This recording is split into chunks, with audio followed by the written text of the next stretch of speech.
Hey folks, Dan Frio here with your closing bell for September 18th, 2025. So mortgage rates, they popped.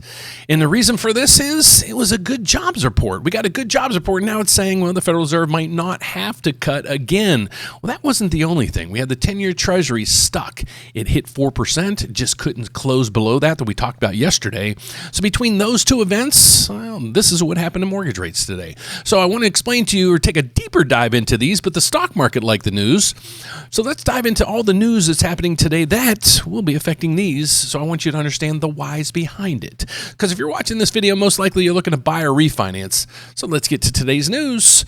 Here's what we see in the market. So if you got money in the stock market, you probably did pretty darn good today. We had continued these all-time highs with these things.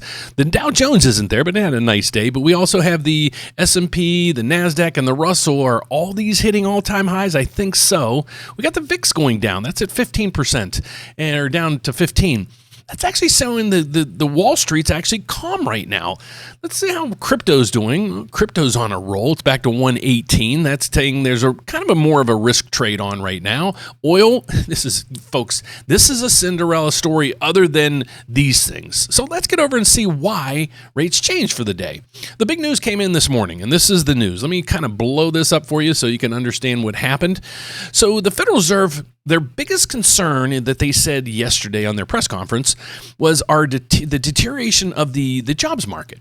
Because we had like 1 million people kind of come off the payrolls about a couple weeks ago, and then the payroll numbers lately haven't been very good. So what came out today wasn't actually painting a doom and gloom picture of the jobs market. Let's get over to it. The initial jobs claims, that's what came out. The last reading was 264,000. It was actually upgraded last time to this number.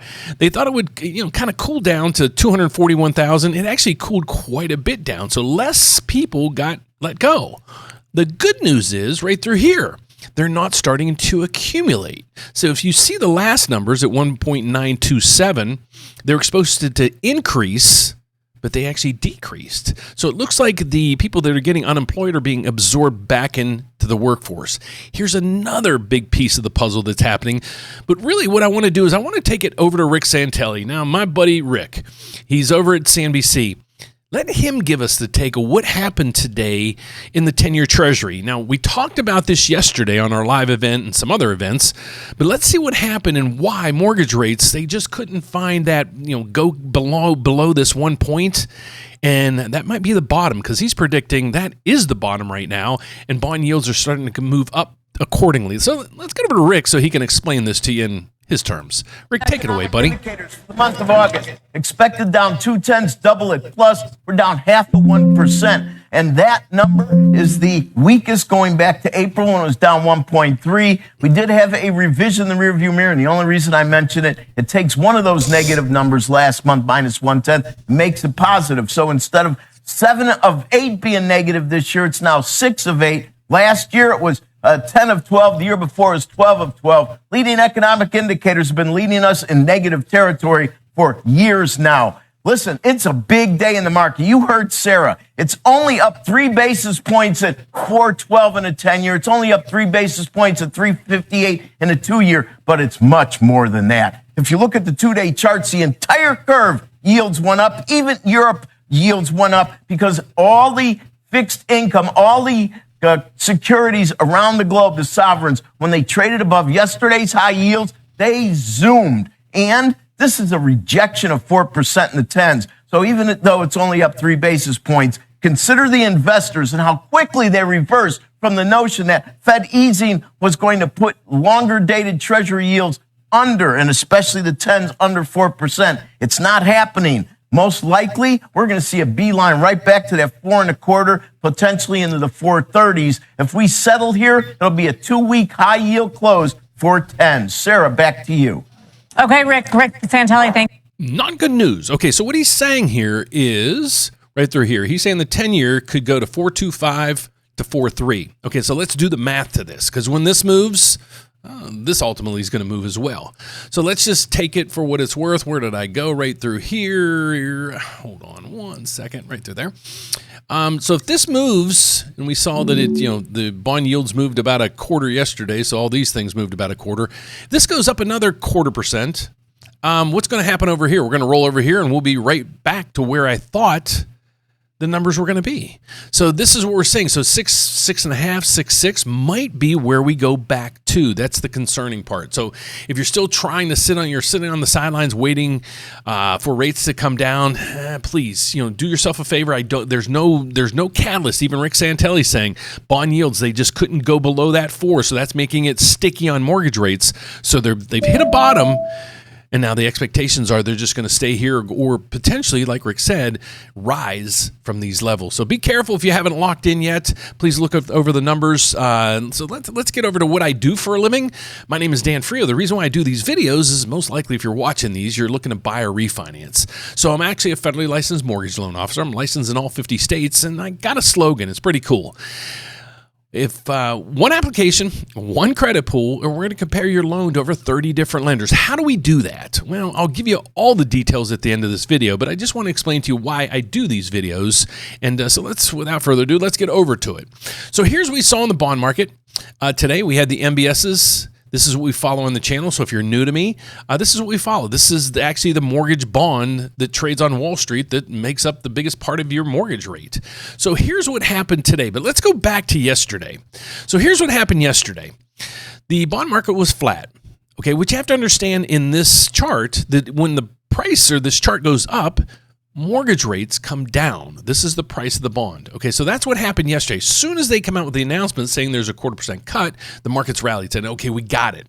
Now we're going to see the tone that they give us and more cuts coming. Well, it didn't show up that way. The dot plot's a little confusing. It's saying that most people are expecting one more or two more rate cuts, but the majority of people are saying right now we're where we need to be. Based on that news and then the economic news we got today, having a better or stronger jobs market, here's what happened. Mortgage rates just went, and as this goes down, mortgage rates are going up. So rates went up, and this is what happens. All these banks or all these lenders, what they're doing is they're actually coming back saying, we're increasing rates. And that continued kind of most of today. A couple places got a little bit better. But as you see throughout the day, the majority of people over the last 2 days increase rates versus decrease. And that's basically what caused rates to go up. So we had a better jobs market. We had the bond market that just couldn't break the 4% tier. And then, folks, we still have that tariff stuff down the road that just doesn't seem to be any issue right now. So we're just going to bypass it for the time being. If we go to the everyday economic calendar, this validates kind of what he said. But there is some data through here that I want to point out. We got the 10-year tips. This is basically saying here, let me blow this up a little bit. This is saying they had to sell some bonds today, and it actually took a much lower rate to get rid of those. So rates went down. Look at this. It's about 25 basis points. So not a bad move in rates today according to that. You go to the federal funds rate. They still haven't updated this darn thing, but let's monitor and see what the Federal Reserve, the CME FedWatch tool's telling us now. Is the Federal Reserve still monitored, or is the dot plot really going to come to fruition with more and more rate cuts? Let's get over to see what the probability is. So let's go to the probability.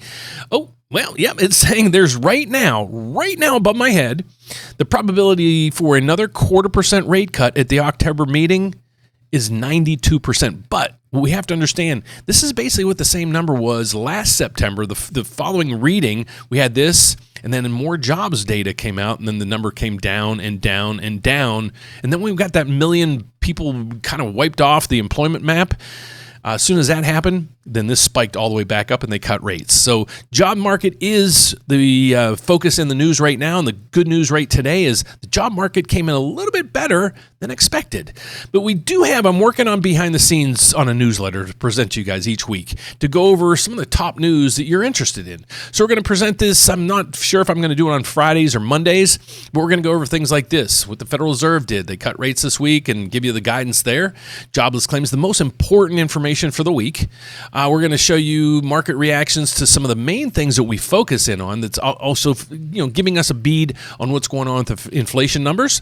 We're going to give you a scoreboard of what economic news is coming out, what the consensus is with the economists and then what we are coming up with, and then the winner to losers. And if we can start beating them, I'll continue to do this. But if we don't, the consensus keeps beating us, well, we'll just keep watching them. And then we're going to go over some of the headlines and then some of the most viewed and my latest videos out there. So stay tuned for that. That will be coming down the pike probably within the next 30 days. But if you're out there and you're looking for some help or you want to try to figure out, Dan, you have that slogan, one application, one credit pool. We're going to compare your loan to 30 lenders. What does it mean? Well, folks, I'm set up with a bank I'm set up with. I'm licensed in all 50 states, like I said. But the unique thing is we're also set up with over 30 other banks and lenders and mortgage companies and credit unions. The reason why we did this is when you call around, what are you looking for? You're looking for the best rate at the lowest fees. What if we can make that search easy for you? Let us do it. One application, one credit pool. We're going to shop your loan over 30 different lenders. If you have the ability to do that, God bless you, do it. What we want to do is we want to help those out there that need our help. So if you're really confused on how to refinance, or if you're looking to buy your first house or second house, let us help you out. So here's our website. I want to just provide you two pieces of information on here. One, if you're looking to buy a home, please check out this program right through here. This is a down payment assistance program that you don't have to pay back. Because why we're really stressing this right now, even though there's not a lot of people buying homes, if you're looking to buy a house, check out this program. The benefit of this is it's a down payment assistance loan. It'll give you up to $7,000 and you don't need to pay it back. Okay, so when you go to refinance down the road, when rates keep coming down, you don't have a second mortgage to contend with. That's number one. If you're looking to refinance and you just don't know what rate, well, let me do this. Just grab your mortgage statement and go into the website and click this right through here. All right, what you're going to do is put in your current mortgage information. And then what you're going to do is say, what rate do you want me to contact you to let you know it's time to refinance? So go to your statement and say, okay, I want a rate that's maybe 1.5% lower than you have now. So put that rate in there, and then I'll be tracking it on the back end. We don't sell the data, folks.